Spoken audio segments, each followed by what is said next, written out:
Сайн байцгаана үзэгчтэй. Зоригтой хайрыг энэ удаагийн дугаарт зочноор би Бацандангаа урьсан юм аа. Тэгээд ирсэнд баярлалаа. Баярлалаа.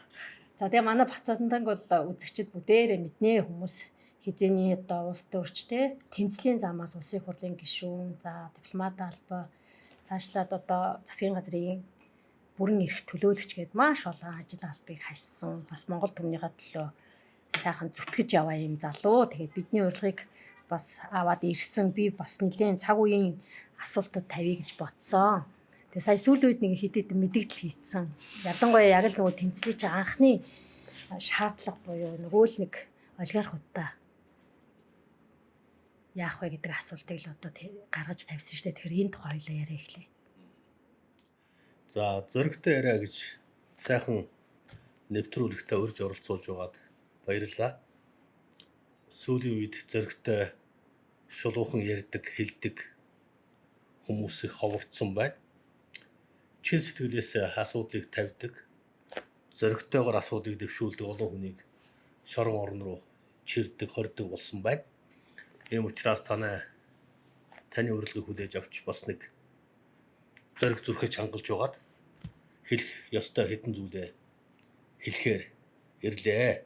Өөрсөнд маш их баярлалаа. Баярлалаа. Тэгэхээр та түрүүнд асуулаа сүүлийн үед та бас хэд хэдэн мэдээлэл хийлээ. Ямар учиртай вэ гэж. Мэдээж өнөөдөр бид нар сөрөг хүчин байгаа. Бидний нам хөдөлгөөн иргэдүүл гудамжиндаа байгаа. 20 оны сонгуульд ялт байгуулсан ардын нам ордонд байгаа. 2016 оноос хойш нэг нам улс орныг үндсэндээ 10 жил удирдлаа. Ард түмний маань амьдрал, худалдан авах чадвар, аж ахуй нэгжүүдийн үйл ажиллагаа доголдсон ер нь нэг тийм гундуухан он жилүүд болж байна. Хүмүүс гундуу байна. Амьдрал хүнд байна. Бараа таварын үн гэрлийн хурдаар өсөж байна. Нөгөө дарга нарын таргалсан ард түмний турсан хоёр тэнцүү болчихлоо. Одоо яах юм бэ? Бид ийм сонголтыг хийсэ. 16 онд ардын намыг ялуулсан. Тийм ээ? 20 онд ялуулсан. 24 онд итгэсэн дахин ялуулсан. Одоо тэр яах юм бэ? Тэр ард түмний итгэлийг авсан, мандатыг авсан нөхдүүд маань өөрсдөө таргалаад байна. Ард иргэд маань санал өгсөн иргэдийн маань амьдрал өдрөөс өдөрт гундаад байна. Тэгэхээр энэ асуудлыг одоо илэн далангуу ярих цаг болсон. Хэн нэгнийг буруутгахаас илүүтэй наад улс төр эдийн засаг нийгмийн систем маань өөрөө болохгүй байна. Ялангуяа 22 оны 4 сард Орос Украины дайн эхэлсэн.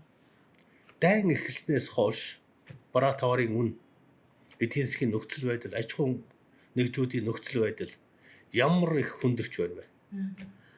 18, 19, 20 онд корона эхэлсэн тийм үү? Коронагийн үе байсан. Ковидын үе байсан. Тэгэхээр хоёр том сорилт туулаад ирэхэд манай улсын эдийн засаг яаж агшиж байна вэ? Одоо 3 дахь том сорилт руу орвол юу болох вэ? Ийм цаг үед Монголын төр, Монголын нийгэм, манай эдийн засаг бэлэн биш байна. Бусад улс орнуудын жишээг явуулж байгаа бодлогыг бид олон удаа харж байна. Улс орн одоо жишээ нь онцгой байдлын үед ямар эдийн засгийн бодлого явуулдаг. Дайны байдлын үед war economy гэж хэлдэг. Дайны эдийн засгийн нөхцөл байдал зохицсон ямар эдийн засаг санхүүгийн улс төрийн бодлого явуулдаг вэ гэдэг чинь дэлхийн нийтэд одоо улс төрийн сурах бичигт маш тодорхой байдаг. Тэгэхээр ийм дайны хүнд нөхцөл байдал дэлхийд даяар бий болж байгаа хахад манай засгийн газрууд ялангуяа сүүлийн 4-5 засгийн газар амьдрал хэвийн байгаа юм шиг асуудалд хандсаар ирсэн.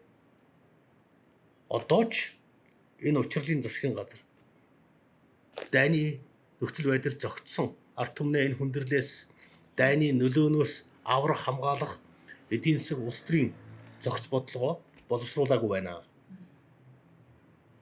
Энэ болгонд бид одоо шаардлага тавьж энэ ядуурлаас, энэ гуйламжлалаас, энэ хямралаас ард иргэдээ яаж хамгаалах вэ гэдэг бодлогоо яаралтай гаргаач гэж учрлын засгийн газрыг шаардаж шахахын тулд Миний сүүлийн үед ойрхон бас мэдгдэл хийгээд байгаа. Ер нь тэгээд энэ дарга нарын жихийг нь мушгиж байнга одоо хилж шахаж шаардахгүй бол ордонд байгаа нөхдүүд бол амьдралаас дасарчихсан байна. Далах ямар үнэтэй байгааг, бензин ямар үнэтэй байгааг, иргэд өдөр болгон бензинд яаж ойрчлуулж байгааг, цалин хөс амьдралдаа хүрэхгүй байгааг энэ дарга нар мэдэхгүй болчихсон байна. Бүр 10 жил улсын хангамж, тусгай хангамжаар амьдраад олон түмний амьдралыг мэдхээ байжчихсан байна. Ийм учраас иргэд манд дуугарах цаг болсон байна. Хэлэх цаг болсон байна. Үндсэн хууль заасан эвлэлд нэгтгэх гэж байгаа. Эвлэлд нэгтгэхээ хэрэгжүүлэх цаг болсон байна. Монгол улсын үндсэн хууль заасан үзэл бодлоо илэрхийлэх хэрэгжүүлээ гэж байгаа. Энэ хэрэгжүүлээг эдлэх цаг болсон байна гэж би олон түмнийг бас уриалж байгаа тий.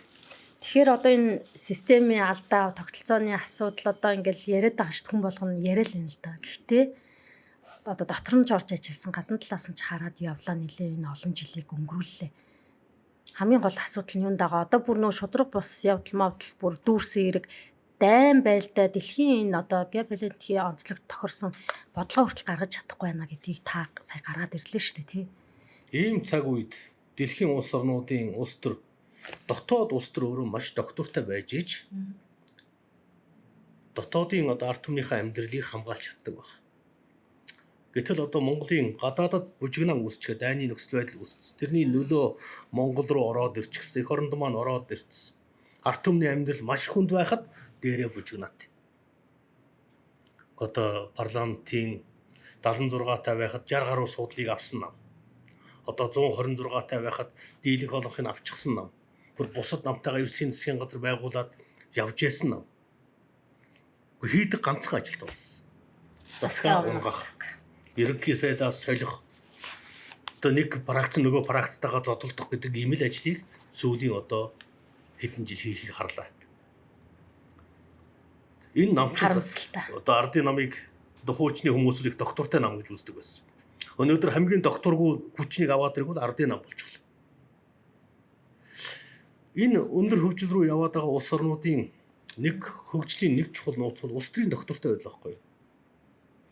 Засаг унахад л захиргааны бүх байгууллагын үйл ажиллагаа зогсдог. Засаг солигдоход л аж ахуй нэгжүүд, төрийн өмчт компаниудын бүх үйл ажиллагаа төсөл зогсон байдалд ордог. Өөрөөр хэлбэл амьдрал зогсдог гэсэн үг. Сүүлийн 3 жилийн дотор эрх баригч нам 3 удаа засгаа сольж, 3 удаа монголчуудын амьдралыг зогсоолоо. 3 удаа монголчуудын амьдралыг удаашрууллаа. Бүр хөндрүүллээ. Явж исэн төсөл хөтөлбөрүүд, гадаад дотоодын хөрөнгө оруулалтууд бүгд гацаж зогслоо. За энэ үл одоо дотоодын улс төрийн доктортой байдлаа хангаж чадахгүй, бодлогогүй, урт хугацааны алсын хараагүй ийм одоо увайгүй улс төрийн хүчнээс болж монголчууд сүүлийн одоо он жилүүдэд маш их зовлон үүсэж байна. Ядуурл, хэрээс хэтрэлээ, далах хоолны мөнгөө өдрийнхөө хоолыг арайчуу хүргэдэг боллоо.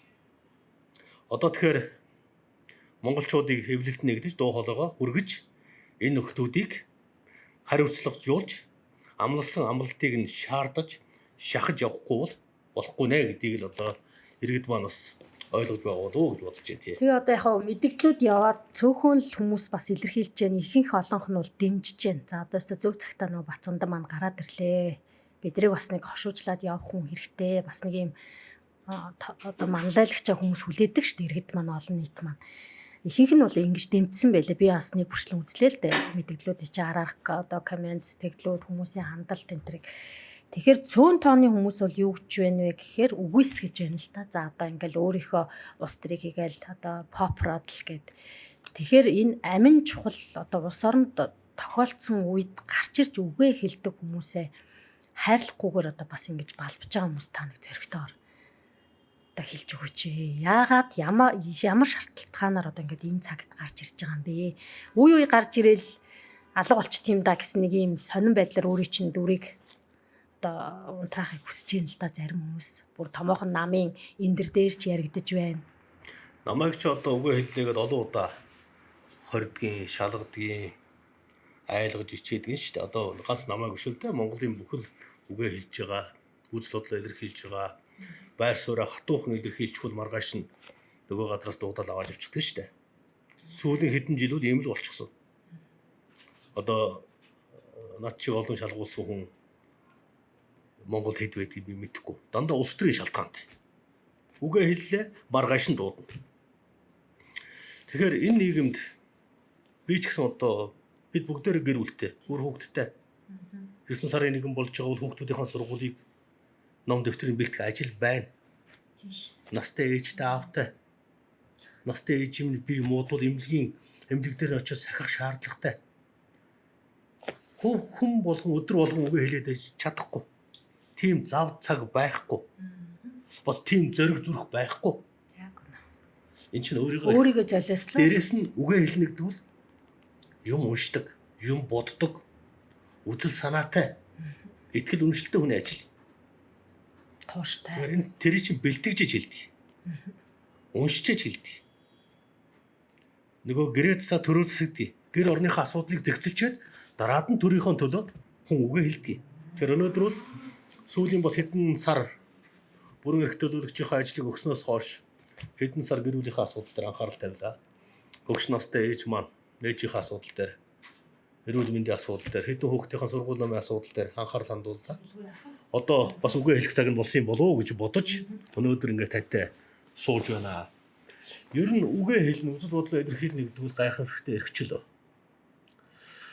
Энэ болгоныг, энэ эрхчлөөг эдэлж чаддаг, хэрэгжүүлж чаддаг хүн ер нь ховор байдаг. Зарим нь буруу хэрэгжүүлдэг. Үгээ хэлнэ гэхээр бусдыг доромжлох гэж. Тий. Бусдыг доошно хийх гэж. Энэ бол үгээ хэлэх эрхчлөөний зөв хэлбэр биш.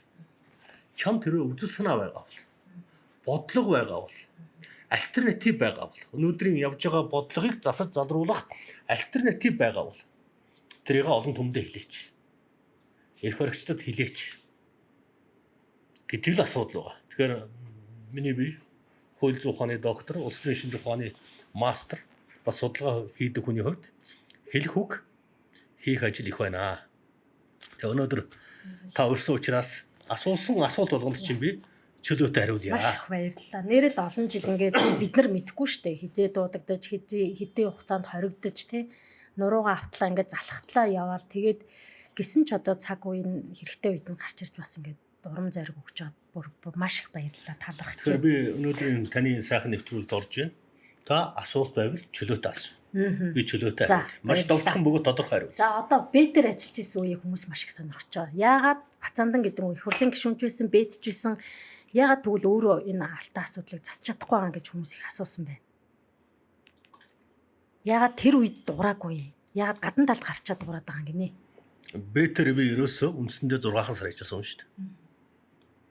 Оюун эрдэнэ засгийн газар намайг бэтэр томилсон. Томилсныхоо дараа 3 сарын дараа оюун эрдэнэ засгийн газар огцорсон. Ажлаа хүлээж аваад, хамгаа хүлээж аваад, материалуудаа цуглуулад, стратегийн 16 ордтой холбоотой материалуудаа цуглуулад, яг дүгнэлтээ гаргаад засгийн газар руу хөрвүүлэх гэж байхын өмнөх өдөр оюун эрдэнэ засгийн газар огцорсон. Оюун эрдэнэ засгийн газар ухаатыг ярьж хүндэж гисэн болж огцорсон. Зандан шатны засгийн газар гарч ирсэн. Зандан шатны засгийн газар гарч ирээд 3 сар болсон. Хэрэгжих газрын дарга нь бям зогтөгч хүн болсон. Одоо их хурлын дарга байгаа. Намайг нэг өдөр дуудсан. Бацаандаа манай энэ стратегийн орд эзэмшиж байгаа 4 компани захирал орж ирлээ. Энэ Бацаандан гэдэг хүнийг л зайлуулад өгөөч гэж гуйгаад авах юм аа гэж надад хэлсэн. За. Тэгээд төд бодлого засгийн газар шийдвэр гаргаад намайг явуулсан. Ийм л юм болсон. Ажиллах ямар ч боломж байгаагүй. Ерөөсөө 3-4 сарын хугацаанд стратегийн ордуудын баялагын сангийн хуулийг шууд хэрэгжүүлэх боломж надад байгаагүй. Гэхдээ хэрвээ засаг төр доктортой байсан бол, оюун эрдэнийхэн засгийн газар доктортой байсан бол, зандан шатрын засгийн газар доктортой байсан бол бодлого хэрэгжүүлэх боломж байсан. Одоо энэ учрал гэдэг хүнтэй оюун эрдэнэ засгийн газрын хэрэглэх газрын дарга байсан. Үүсмэл 3 ордын 34% баялагын сан руу оруулах асуудлаар хэлэлцээрийг зохион байгуулад шийдвэрээ гаргаад хэрэгжих газрын даргатай уулзалтуудаа хийгээд шийдвэрээ гаргачихсан байсан. Одоо учрал маань өөрөө ерөнхий сайд болцсон байна. Тийм хэрэгжүүлэх бүрэн боломжтой. Хэрэгжүүлэх эрх нь тэрүүнд бүрэн байгаа. Тийм.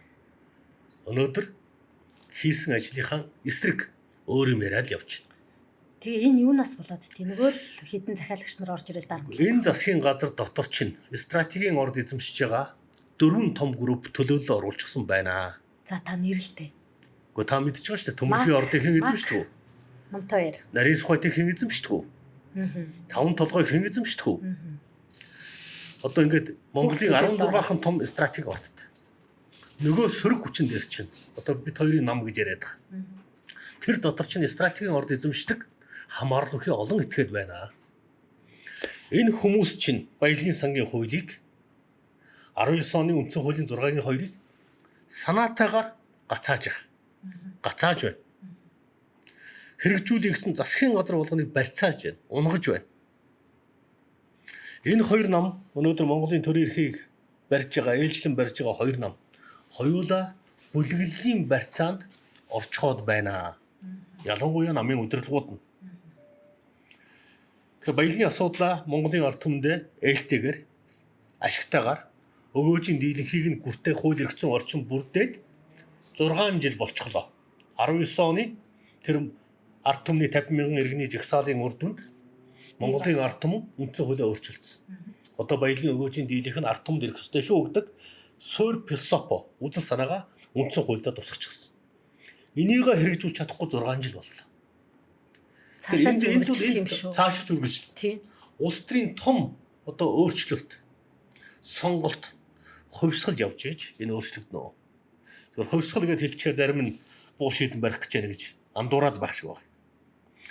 Том өөрчлөлтийн дараа өөрөөр хэлбэл баялагын үзэл санааг өөртөө шингээж чаддаг. Баялагын үзэл санааг баялагийг Монголын ард түмэнд өгөөжийн дийлэнх нь гүртэй нэгсэн үндсэн хуулийн үзэл санаагаараа цэнэглэгдсэн хүмүүс парламентод олон болж иж. Засгийн газарт олуулаа болж иж. Энэ хууль энэ үзэл санаа хэрэгжих юм байна гэж харж байгаа. Тэгэхээр юм нэгээр дуусахгүй. За нэг хүчин зүйл нь энэ олуулаа одоо их хурлд очиж өөрчлөлтөө хийнэ. Системийг нураана, бүлэглэлийг нураана. Нөгөө талдаа хоёр дахь хүчин зүйл бол ер нь хоёр дахь биш баг хамгийн том хүчин зүйл бол ард түмэн иргэд эцтэй, олон нийт эцтэй. Талбай дээр гарч ирээд ер нь энэ болохгүй байгаа ардын намыг унгаах ёстой биш үү? Яг улс төр судлаачийн хувьд одоо ингээ өөртөө солиол дуртай нь ингээл одоо баг эдэр дуучаа сайд хийж үзээгүй юм байхгүй гэсэн шүү дээ. Ээлжилж төр засгаас хооллоо олж идэл дээр очиж суучаад байгаа юм ч удаа тэгээд ингээд байгаад тах зүг юм. Тэгэхээр бидний асуудал нэг жөтгөрийн тойргоор орчихлоо. Бид сонгуул хийж зөндөө үтсэн. 36 жилийн хугацаанд хангалттай сонгуул хийлээ. Олон ерөнхийлөгчийг сонгож үзлээ. Олон их хурлыг сонгож үзлээ. Улсын их хурл маань олон засгийн газрыг байгуулж үзлээ. Чанарын өөрчлөлт гарахгүй байна. Гарахгүй байна. Бүлэглэл одоо 36 жилийн түүхийг харахад бол бүлэглэл одоо стратегийн ордыг эзэмшиж байгаа корпорацийн засаглал ерөнхийлөгчийг юм уу? Их хурлын даргаыг эсвэл ерөнхий сайдыг ингээд тойроод суучдаг болсон. Төлөөллөө яг хажууд нь тавьчихдаг. Төлөөлөл нь зөвлөх гэдэг нэрээр ч юм уу. Засгийн газарт бол сайд гэдэг нэрээр. Улсын их хурлд бол гишүүн байнгын хорооны дарга гэдэг нэрээр. Ажил явуулахгүй байж чаддаг тогтолцоо. Хууль хэрэгжүүлэхгүй байж чаддаг тогтолцоо. Бие биенээ гацааж чаддаг тогтолцоог бид нар 36 жилийн дотор хангалттай сайн хийсэн байна. Бие биенээ дэмжиж чаддаг. Ажлыг урагшлуулж чаддаг. Үр дүн гаргадаг тогтолцоо нуран унсан байна. Одоо тэрэнд болохоор нэг том ажил барьж аваад хийх гэж л байгаа бол чамайг зогсоох маш амархан. Хоёр дарга хоорондоо яриа зогсооч. Таны саналыг их хурл руу оруулахгүй, засгийн газар руу оруулахгүй байх хэрэг нь тэднэрт байгаа. Тэгэхээр өнөөдөр бол системийн өөрчлөлтийн тухай монголчууд олноороо илэн долонгүй яриасаа гэж би хүсэж байгаа. 90 онд ард түмэн гудамжиндаа гарч ирээд дугуй ширээгээ тойр сууж ягаад асуудлыг ярьдаг байсан. Манжийн дарлын эсрэг үед бол дугуйлан байгуулж ягаад Монгол гэртээ дугуйр сууж ягаад монголчууд нар тойруулж гарын үсгээ зурж ягаад асуудлаа ярьдаг байсан. Ягаад тэгдэг байсан бэ гэхээр өдөрдөгчийг нь бариад шоронд хорчихдог, хар гэрт хорчихдог байсан учраас аргаа ядахтаа дугуйлан байгуулдаг байсан. Аргаа ядахтаа дугуй ширээний ярилцлага хийдэг байсан. Өөрөөр хэлбэл олон хүн тэгжил асуудал тавьдаг, оролцож ич. Тэгэхээр Австралид миний би 4-5 жилийн өмнө судалгаа хийж байгаад улс төр эдийн засгийн хэд хэдэн санал наашуулгуудыг одоо судлаач, хамтрагч, нөхдөдтэйгээ хамтарч ном болгож хэвлүүлж гаргаж ирж тавьсан л да. Мэдээж тэндээс авах юм байгаа, хаях юм байгаа. Тэгээ парламентын систем, нэг тахимтай парламентын систем Монголд яг тохирч байгаа мó?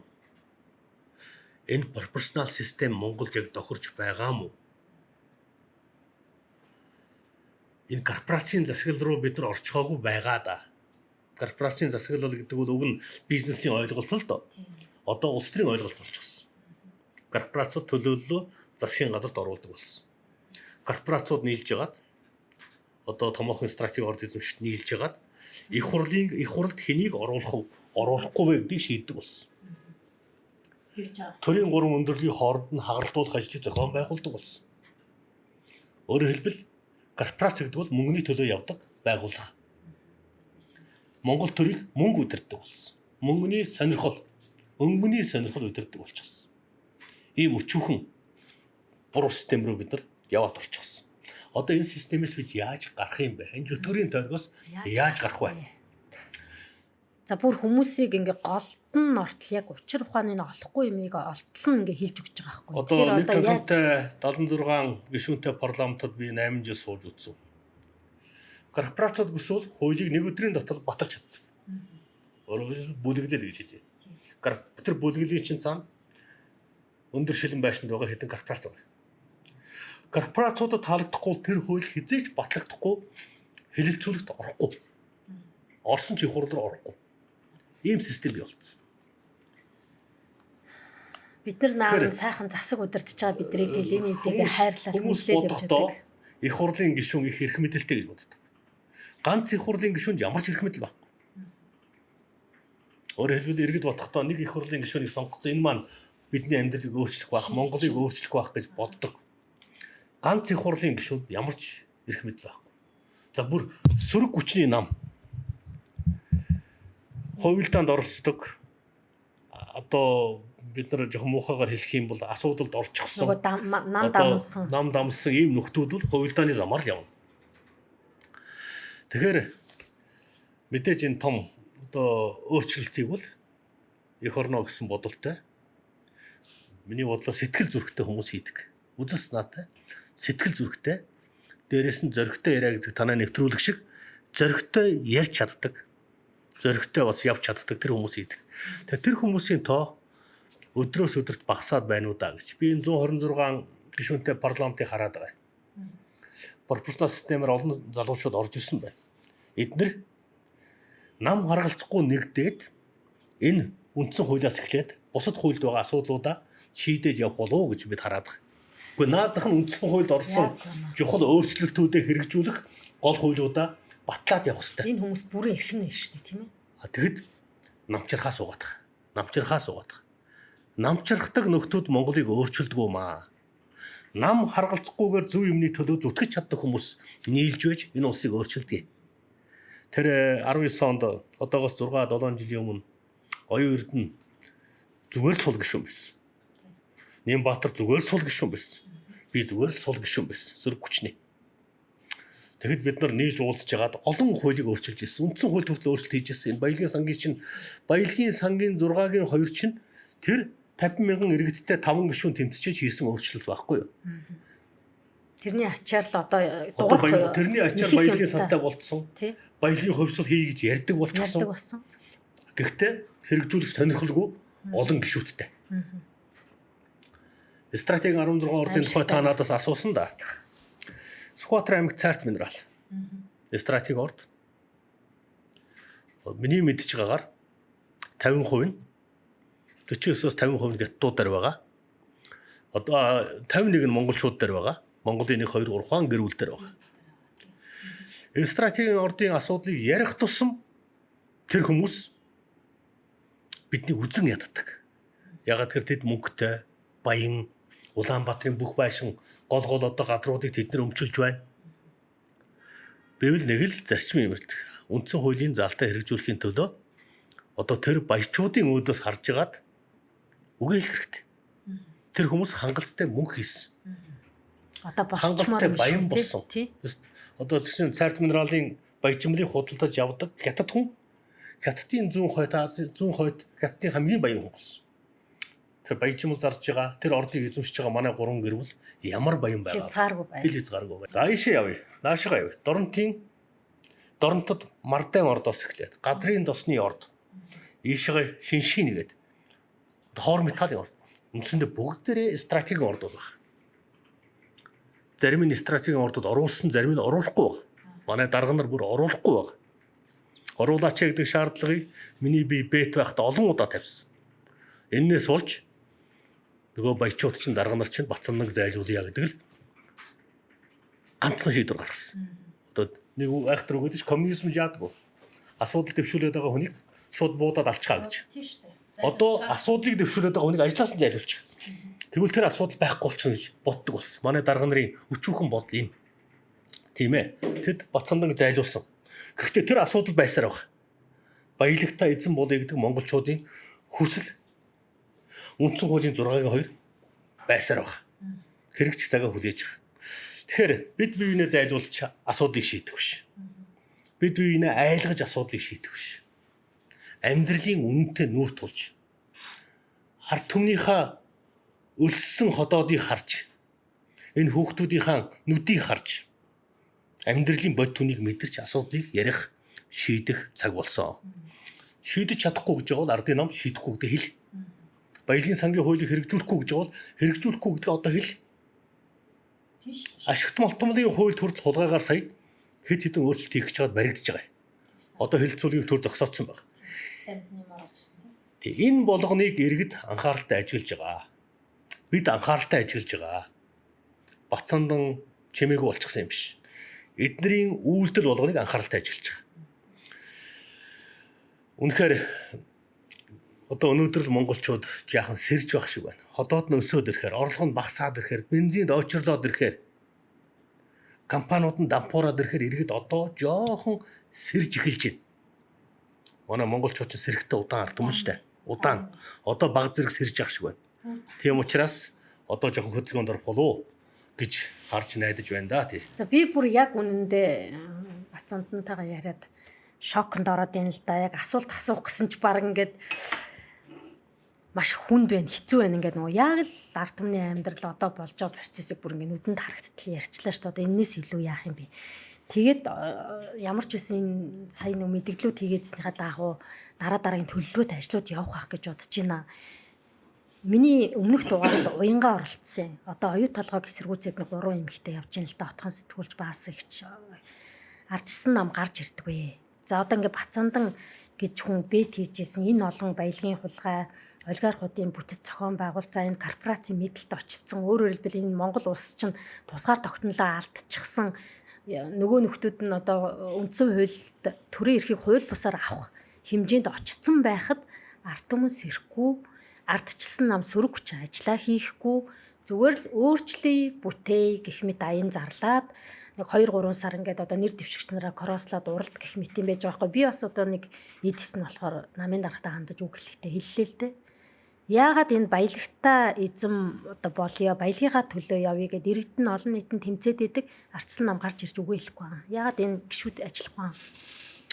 Ардчилсан нам сонгуулаар өөрийгөө ялж байх гэж итгээд байгаа шиг. Ялна л гээд яваад. Ялна гэж итгээд байгаа шиг байна. Гэтэл ардчилсан сонгуул Монголд байхгүй болчихсон шүү дээ. Тийм. 24 оны сонгуул ямар сонгуул болсон? 20 оны сонгуул ямар сонгуул болсон? Ерөнхийлөгчийн сонгуулиуд яаж хийгдэж байна? Амар тийм. Монголд ардчилсан сонгуул нүд анаад 10 гаруй жил болцсон шүү. Тохироны сонгуул явагддаг болсон. Манай ардчилсан намын хэд тохироны сонгуульд итгээд байгаа шиг байна. Хууль хэрэгжихгүй болоод удаж байгаа шүү. Энэ улсад ялангуяа сүүлийн хэдэн жил бол хууль хэрэгжихээ болсон. Бүр үндсэн хуулиаж хэрэгжүүлэхгүй болсон шүү. Энийгээ бодвол манай ардчилсан намын дарга нар мэдж байгаа байлгүй дээ. Гэхдээ Дээрээс нь олон намын тогтолцоо байхгүй болсон шүү. Нэг намтай дээрээс нь хавсрах болсон ардчилсан нам гэдэг тогтолцоо байгаа. Нөгөө том нам ардчилсан намын удирдлагуудыг захиалгын хүмүүсийг барьцаатай хүмүүсийг томилдог болсон шүү. Энэ систем бол мухардлын систем. Энэ бол чөтгөрийн тойрог. Энээс гарах арга замыг арчилсан намаас би л хайхгүй байгаа. Энээс гарах замыг би сонгуулаас хайхгүй байгаа. Олон хүн энийг ойлгоцсон байгаа. Иргэд өнөөдөр маш ухаантай болсон, маш хэрсэн болсон. Гарцвал арт түмнээс гарна. Арт түмэн дугуй ширээгээ тойр суухаас гарна. Арт түмэн дугуйлангаа зохиохоос гарна. Өөрөөр хэлбэл удирдагчдын тоншоод байгаа учраас би дугуй ширээний хилэлцүүлэг гэж яриад байгаа. Яг зөв. Удирдагчдын хориод байгаа учраас би дугуйлан гэж яриад байгаа. Энэ чинь өөрөө манжийн эсрэг тэмцэлт чи ийм л байсан. Ийм л байсан. Арчилсан хувьсгалын үед ийм л байсан. Коммунизмын үед ийм л байсан. Өөрөөр хэлбэл эзэнгүй тэмцлийг арт түмэн өөрөө зохион байгуулалтанд эзэнгүй хэлбэрээр толгойлогчгүй хэлбэрээр оролцож явж ийж том хувьсгалт өөрчлөлтийн үзэл санаа амьдралд хэрэгжинэ. Энийг бол миний бие улс төрийн түүхэн одоо дуршлах онол судалж явдгийн хувьд санал болгож олон түмэндээ хэлж байгаа. Зохион байгуулалтын хэлбэрүүд бий болох ёстой. Тэгжээж энэ улс өөрчлөгдөн. Одоо энэ улсыг учрал өөрчлөхөөс өнгөрсөн. Энэ улсыг хүрсэх өөрчлөхөөс өнгөрсөн. Энэ улсыг арчилсан намж өөрчлөхөөс өнгөрсөн. Яагаад гэхээр систем хан мөрөгчсөн. Өнөөгийн систем үр ашиггүй систем, арт түмэнд өгөөжгүй систем гэдгийг харуулчихлаа. 36 жил нотолчихлоо. Хангалттай хууль байна. Үндсэн хуульд мөрд өөрчлөлтийгээд өгчихсөн шүү дээ. Миний бие тэмцэж байгаад нөхдийн хамт тэмцэж байгаад үндсэн хуулийг өөрчилсөн шүү дээ. Баялагын өгөөжийн дийлэнх нь арт түмэнд очно гэдээ өөрчилсөн шүү дээ. Ганцхан хэрэгжихгүй шүү. Гэхдээ яг хэрэгжүүлэхээр огцруулсан. Тий. Үгүй асуудал эндээ тулчлаа шүү дээ. Зандан шатар бүр өгөөжийг өгнөгээд намайг 3 сар чи байж бэтэрэ байж байгаараа бацанда хамтдаа хэрэгжүүлээд тэгээд оюун эрдэнэ дайрсан 3 сар болоод огцорсон. Зандан шатар 3 сар болоод 6 сар болсонгүй бас огцорсон. Баялагын асуудал дээр хэрэглэх газрын дарга байсан учрал нь одоо ерөнхий сайд болцсон. Шал өөр юм яриад явж байгаа. Системний эсрэг өөр юм яриад явж байгаа. Учрал энэ асуудал дээр тууштай байх юм маргааш огцорно. Одоо ерөнхий сайдууд нь айдаг бэлбэгэндэг болцсон. Баялагыг арт түмэнд өгнө гэж ярихаас айдаг ерөнхий сайдтай. Баялагыг стратегийн ордуудын өгөөжийн дийлэнхийг арт түмэнд өгнө 6-гийн 2-ыг хэрэгжүүлнэ гэж ярьсан засгийн газар болгон огцордог учраас ярьж чадахгүй болчихсон. Үгүй одоо ордонд байгаа хүмүүс чинь барьцаанд орчихлоо шүү дээ. Тэгээ корпорацийн засаглалын барьцаанд орчихлоо шүү дээ. Бид нар энийг үрд нь манан бүлэглэл гэж ярьдаг байсан. Зүгээр цаад утгаараа корпорацийн засаглалын барьцаанд орчихгүй юу? Стратеги орд эзэмшиж байгаа 30 гэрвэл засагтай нь улсын хурлын бүгдийг барьчихлаа шүү дээ. Аимшигтай. Яванда баг тэгээ номтой ер нь ерөнхийдөө болох гэдэг юм шүү. Корпорацуудын шадар сайд. Энэ асуудлыг бол надад 10 жилийн өмнө Монгол улс корпорацийн засаглал руу явж байна. Энэ маш аюултай засаглалын хэлбэр шүү гэж олон эрдэмтэн судлаачид бидэнд хэлдэг байсан. Энэний эсрэг тэмцэж 19 оны үндсэн хуулийн өөрчлөлт хийсэн. 19 оноос хойш 6 жил өнгөрлөө. Байтугай. Бацандан арчилсан бас хөөгдсөн. Гэхдээ би бахархдаг. Баялагын хувьсгалыг хийчихэд арчилсан бас би хөөгдөжсэн. Үндсэн хуульд 3 чухал суурь өөрчлөлтийг хийчихэд арчилсан намаасаа ч яах вэ? Тухайн үеийн бүлэглэлийн хоёр толгойлогч нийлж бод хөөсөлдөө хөөгдөжсэн. Гэхдээ надад нэг л итгэл үнштэй байдаг. Монгол улс үндсэн хуулиндаа баялагын өгөөжийн дийлэнхийг арт түмэнд өгнө гэдэг залтад оруулчихсан. Тийм учраас ямар ч байсан хизээний цагт хэрэгжсэн. Сүүлд арчилсан намын дарга ган төмөр ардын намын дарга оюун эрдэнэ нийлж угаад баялагын сангийн хуулиа баталчихсан. Одоо хэрэгжүүлэх гээд л үзэж байна. Гэхдээ энэ парламентын олонх арт түмэнд баялагын дийлэнхийг өгнө гэдгийн эсрэг байна гэж би харж байгаа. Олонх нь энэ засгийн газрын дийлэнх нь 6-гийн 2-ын эсрэг байна л. Парламентын 126 гишүүнийг арт түмэн ер нь шүүж ярих хэрэгтэй шүү дээ. Нэг нэгээр шүүчмээр юм биш үү? Одоо хэний хамааралтай, хэний харьяаллыг хин гэж байгаа. Одоо хуулийн хэрэгжилтийг бид шаардлагатай болсон. Хуулийн хэрэгжүүл. Энэ чинь арт түмнийг дахин хөрөнгөжүүлэх тухай асуудал яриад байгаа байхгүй юу? Тий. Одоо 18-аас 50 насны хооронд байгаа. Магадгүй тэтгэврийн ахмадуудын дийлэнх олонх нь ядуу. Хөрөнгө байхгүй. Худлаа ажил хийн. тэр ажлынхын цалин амьдралдаа хүрэхгүй. Ийм л байна. 90 оны ихээр ард түмний хөрөнгөжүүлэх их хөвчлөлийн их бах хөвчлөл явагдсан. Хэдхэн гэр бүл хөрөнгөтэй болоод явсан. Яваад гисэн. Одоо байгалийн баялгаа ашиглаад ард түмнээ дахин хөрөнгөжүүлэх бодлогыг хэрэгжүүлэх цагт болсон. Энийг 6-гийн 2 буюу үндсэн хуульд оруулсан. Өвөөжийн дийлэнхийг баялагын сангаар дамжуулаад өгч болно. Эсвэл баялаг ордуудын тодорхой хувийг ард түмэнд хөвчилж болно. Өөрөөр хэлбэл ховцаатай иргэдийн ховцаа гэдэг чинь хөрөнгө. Тий. Таны гэрт байгаа мал, машинтай чи адилхан хөрөнгө байхгүй юу? Тий. Энэ 3 сая 500 мянган иргэн 5 толгойхон ховцааг эзэмш. Одоо хуурцсан байгаа шүү дээ. 1072 гэдэг амьгүй ховцаа өгсөн байна. Амьтай ховцоог эрдэнтийнхээ ховцааг эзэмш. Тэр цайрт минералынхаа ховцааг эзэмш. Хөшөөтийнхөө ховцааг эзэмш. Энийг Цагаан суврынхаа ховцааг эзэмш. Энэ ард түмнийг, Монголын ард түмнийг дахин хөрөнгөжүүлэх бодлого руу явуулахгүй бол харгас капитализмын өмнө сөгдчихлөө. 30 гэр бүл баян 3 сая 500-уула ядуурлын туйл. Одоо хүүхдүүдийн сургалтын төлбөрийг төлж чадахгүй. оюутнууд маш ядуу байна. Хэцүү байна.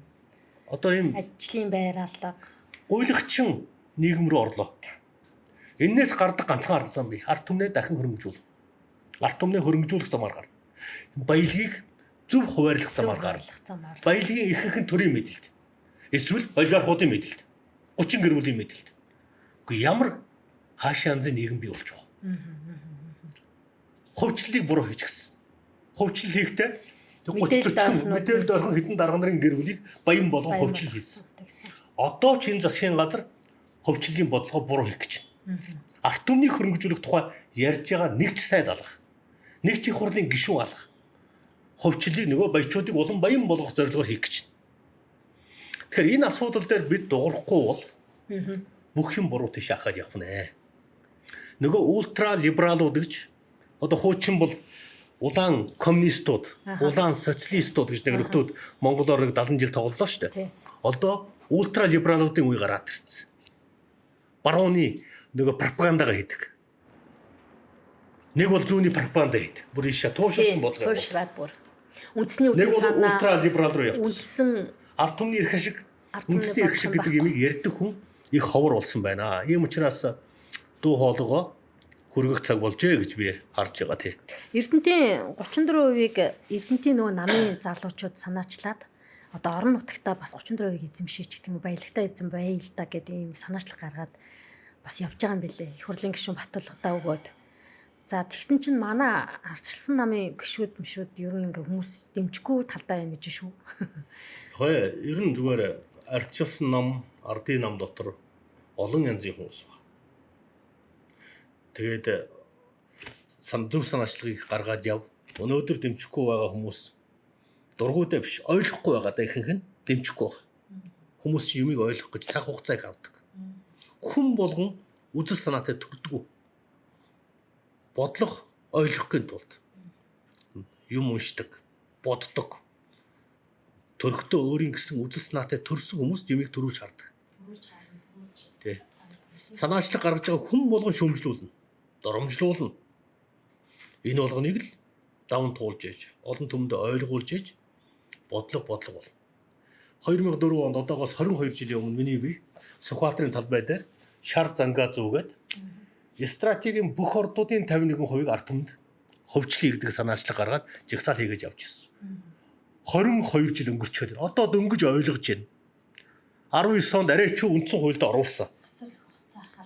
Чи боддоо 2004-өөс 2019 он 16 жил тэмцчээд арайчуу үндсэн хуульд оруулсан. Тэгээд 24 онд ахаад бараг 20 гаруй жил тэмцээ баялагын сангийн хуулийг баталж байгаа. Анхны тэмцэл 2004 онд эрүүл нийгэм иргэний хөдөлгөөн санаачилж тэр үед одоо муу хэлүүлээд байсан Бацанд Магна гэдэг залуучууд энэ стратегийн ордуудын өвөжийн дийлэнхийг ард түмэнд гэдэг санаачлаг гаргаад тэмцчихлээ. Дараад нь 7 сарын 1 боллоо. Баригдаж хоригдож явлаа. 20 гаруй жилийн тэмцлийн үр дүнд одоо нэг жоохон гэрэл асч байна. Тэр тэмцлийн шинэ үр дүнд 2011 онд 5 толгой 1072 хувьцаа гэдэг санаачлагыг гаргаж Батуулзын засгийн газар 1072 хувьцааг нэг жиг нь 933 мянган төгрөгөөр үнэлж ард түмэнд өгсөн. Өгөхдөө бас буруу өгсөн. Ягаад гэхээр амьгүй хувьцаа өгсөн. Эргэлтэнд ордгоо хувьцаа өгсөн. Арилжаалагддгоо хувьцаа өгсөн. Өвлөгддгөө хувьцаа өгсөн. Үхэн төрөг өгсөн. Одоо дөнгөж сая учрал нэг хэдэн хоногийн өмнө дуурч ах шиг байл. 1072-ыг хөрөнгөний бирж арилжаалдаг амьд хувьцаа болгох гэж. 1072 гэдэг чинь 5 толгойн дөнгөж 14% байхгүй юу? Энэ чинь зүгээр ард түмний хуурсан зүгээр жихэр долоолгосон хуурамч хувьцаа байхгүй юу? Одоо бид ахаа шаардах хэрэгтэй. Биш 5 толгойн 51% өг. Энэ ард түмэнд. Эсвэл одоо гадаадын компаниудыг оруул 30% гадны компанийг оруул. 34% ард түмэндээ өг. Одгүй үлдсэн гэсэн засгийн газар дээр байж ингэж байж баялагын хулгайг зогсоо. Ард түмний оролцоо хангаж чиж. Гадаадын менежментийг оруулж ирж баялагын хулгайг зогсооно. Зүгээр үхмэл хувьцаа өгчөөд жихэр долоолгочоод баялагын хулгай зогсохгүй. Тэгэхээр 22 жилийн өмнө эхлүүлсэн бодлогыг одоо дөнгөж ардын нам ойлгож хагас сус ойлгож ийнгээд боддоо. Тэр 19 оны 50 мянган иргэний тэмцлийг чинь тэр 5 гишүүний тэмцлийг чинь зохион байгуулж ээж эсэргүүцээд байсан бүлэглэлийг нураан унахж ээж 19 онд энэ баялагын хувьсгалын заалтыг чинь оруулсан юм байгаа шүү дээ. Хүмүүс мартчихад уурал марч юм шиг, уйл марч юм шиг харин энэ олон жилийн тэмцэл тэгээ одоо араа ингээд хууль тогтоогч нар шүү дээ. Үе үеийн 22 жилийн туршид ээлжлээд эсвэл үргэлжлүүлээд удаа дараа давтан сонгогдоод байждаг гişүүд байдаг шүү дээ. Яг улс их орныхоо язгуур үндсэн эрх ашиг боцмол тэд нар айлуужаа өөрчилж байсан байхгүй юу? Ойлгохгүйдээ биш, нөгөө талдаа хүсэхгүйдээ ард түмэн иргэд бид нар бол үнэхээр мэдлэг дутуу байдаг учраас ойлгохгүй 22 жил зовоочжээ, уучлаарэ. Үнэхээр тийм байна. Яг хуу үндсэн хуульд өөрчлөлт оруулна гэдэг бол маш хүнд ажил л да. Маш хүнд ажил. Энэ хүнд ажлын ард гарна бид гарч ирсэн тухайд. Одоо муу нэртэй одоо Оюун Нямбатар гэдэг муу хэлүүлээд шүү дээ.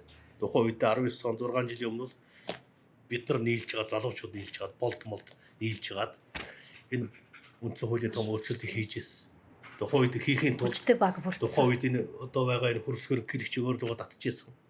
Батулга ерөнхийлөгч өөрлөгөө татчихсан. Ард түмнээ тагаа хамт жагсаж ийсэн.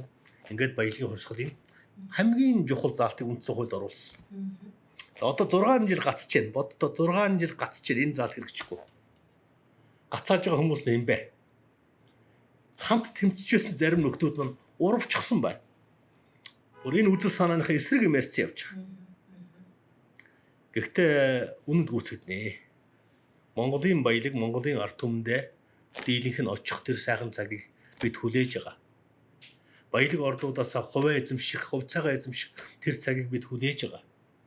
Эрдэнтийн асуудлыг та ярьлаа. Энэ баялаг ордуудын эрдэнтийн тодорхой хувийг орон нутагт нь эзэмшүүл. Ихэнх хувийг нь Монголын ард түмэнд хувьцаа хэлбэрээр өг. Зарим хувийг нь гадаадын менежментийг оруулж ирж хяналт орчин үеийн уул уурхай менежментийг, удирдлагын менежментийг оруулж ир. Зүгээр л намын менежментээр стратеги ордуудыг удирддаг. Эсвэл корпорацийн менежментээр зөвхөн корпорацийн шунлаар Монголын баялагийг хустах хулгайлтыг одоо болох хэрэгтэй. 36 жилийн алдаагаа эдийн засаг санхүүгийн алдаатай бодлогоо засах хэрэгтэй Монголын төр.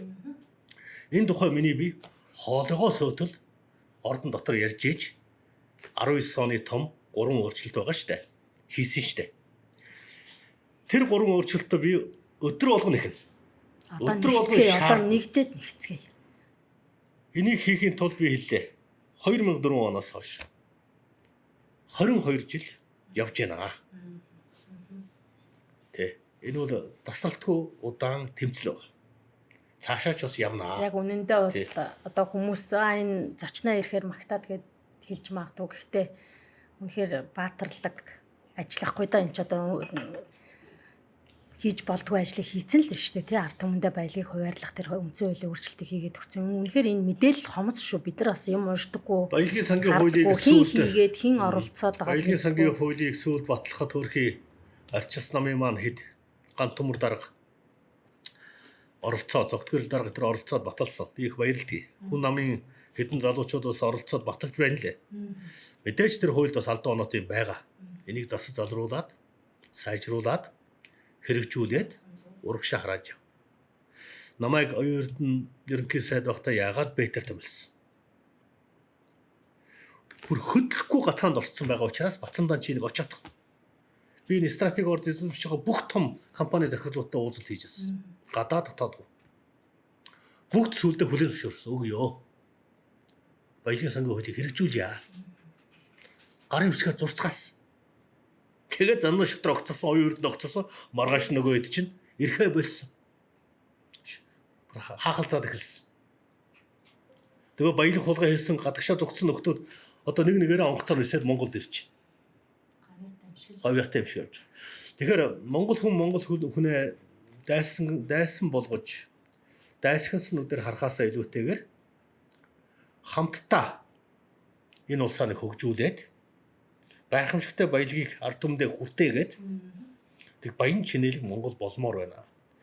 Нийгэм ядуурах дурсан үзэн ядалт бий болд юм аа. Нэг цөөхөн баячуудаа бид үзэн ядах биш.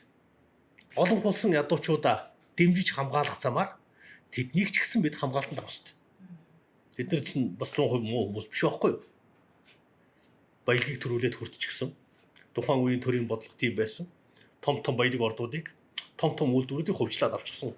Тухайн үед асар их хэмжээний ажлын байр бий болгосон гэдгээр. Одоо тийм сайнаар яриул очно юм байгаа. Тий. Одоо тэднийг бас гэхдээ бодлого 36 жилд явсан алдаатай зарим бодлогоодыг өөрчлөх зайлшгүй шаардлагатай. Хэрвээ энэ өөрчлөлтөөс айж байгаа бол Монголыг өөрчлөх боломжгүй. Монголчуудыг ядуурлаас гаргах боломжгүй. Одоо би энэ залуучуудыг үнэхээр өрөвддөг. 18-аас энэ 50 насны залуучуудыг. 50 наснаас дээшээ одоогийн 60-тай нэг хэдэн гэр бүл байгаа. 300 гаруй үйлдвэрийг хөвчилж авсан. Тэд нар үнэхээр сайхан амьдарч байна. Дэлхийн хэмжээнд амьдарч байна. Хэдэн их найдын орлого болж байна. Би ганцхан жишээ хэлье л да. Одоо нарийн Сухбайт гэж манай 1.4 тэрбум тонны нөөцтэй стратегийн орд байна шүү дээ. Гашуун Сухбайт юун дээр шив хөрөн дээр байдаг. 4хэн гэр бүл эзэмшиж байна. Орлого нь их найдаар хэмжигдэнэ. Тэднэрүүд биднийг ойлгохгүй шүү дээ. Сая төгрөгийн цалинтай 3 сая төгрөгийн цалинтай өдөртөө 100 мянган төгрөгийн цалинтай хүмүүсийг ойлгохгүй шүү дээ. Халамжаар амьдардаг ахмадуудын амьдралыг тэд ойлгохгүй шүү дээ.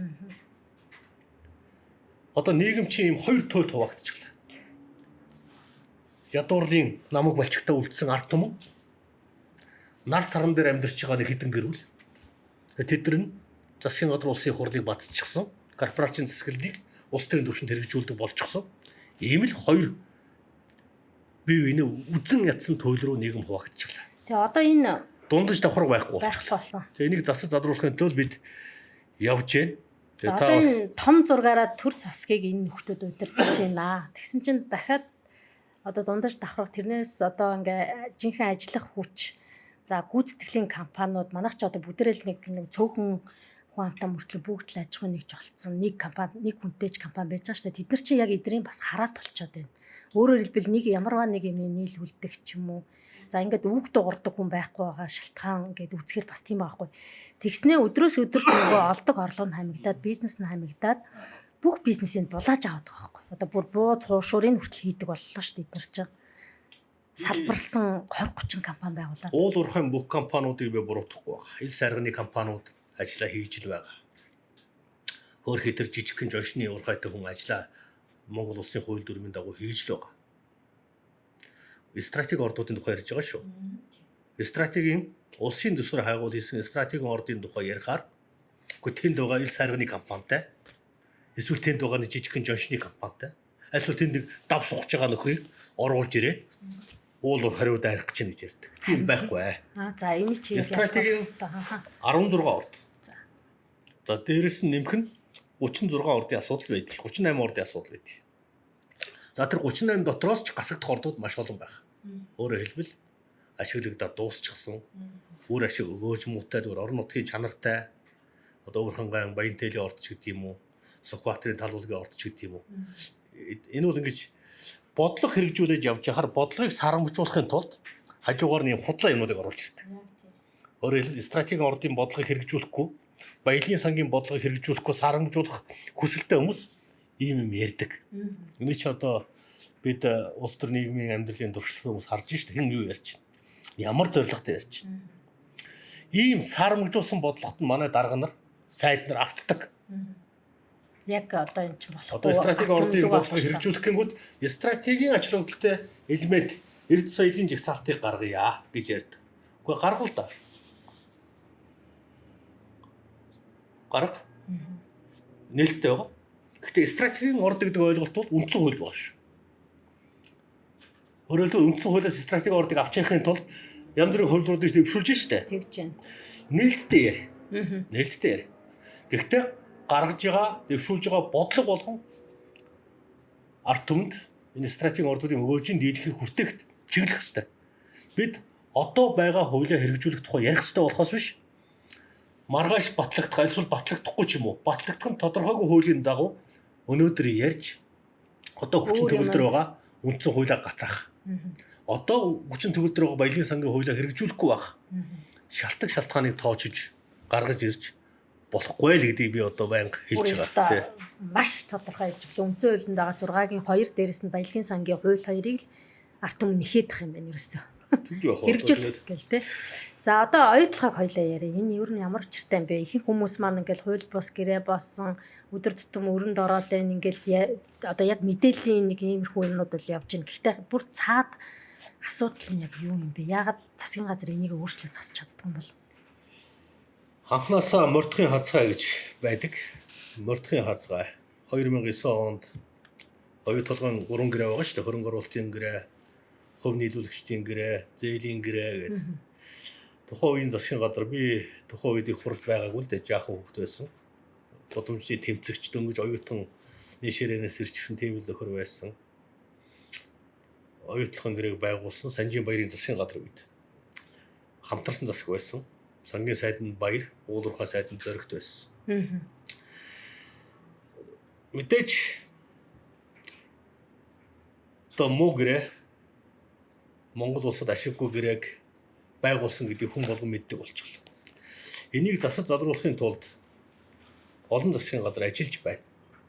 Гэхдээ дөрвтэй өөрчлөлт бас орохгүй байна. Өөрөөр хэлбэл сайхан бэлгийн үед байгуулсан нэг гэрээг оюун эрдэнэ засгийн газар зассан ухаантай. Тийм биз? Тийм. Баярын засгийн газрын үед байгуулсан нэг гэрээний нэг өөрчлөлтийг учрал нэг жоохон жаахан засаж одоо зээлийн гэрээнд жаахан өөрчлөлт оруулж явах шít. Гэхдээ чи одоо үндсэндээ бие биенийхээ алдааг жаахан засаад ч гэдэг юм уу. Нэг ийм амь арга заасан байдлаар урагшилж байна. Гэхдээ чамлах юм биш. Чамлахаар чангатах гэдэг улам сайжруулах хэрэгтэй. Бүр болохгүй бол зогсоож агаад сайжруулах хэрэгтэй. Уурхайг зогсоо. Тэгээд хилцээр үргэлжлүүл. Ер нь хилцээрд орох гэж байгаа хоёр тал. Мориноос нь буулгаж ээж хилцээр хийдэг шүү дээ. Уурхай тэнд ажиллаад байдаг. Уурхай ажиллуулж байгаа дэлхийн одоо топ уулуурхай компаниудын нэг Эротой засгийн газар мориноос нь буулгахгүйгээр хилцээр хийх ямар ч боломжгүй. Үр дүнж гарахгүй. Бивэлдийг хэлт уурхайг нь зогсоож агаад хааж агаад хилцээр хий. Сүүлд нэг засгийн газрын гишүүд өөрчлөлт тохирч хоод тэгээд хилцээр хийж яана гэж ингэж ийм худлаа юм яриад байдаг манай сайд нар. Өөрчлөлж гадаадд очиж ийм өөрчлөлт оруулах шүү гэж ярьж хаад Монголд ирээд одоо хилцээр үргэлжилж яана гэж ингэж худлаа. Алтомны хураал. Тэгэхээр хилцээр гэдүүд ил тод нээлттэй яв. Хилцээрийн нөгөө талыг мориноос нь буулгах.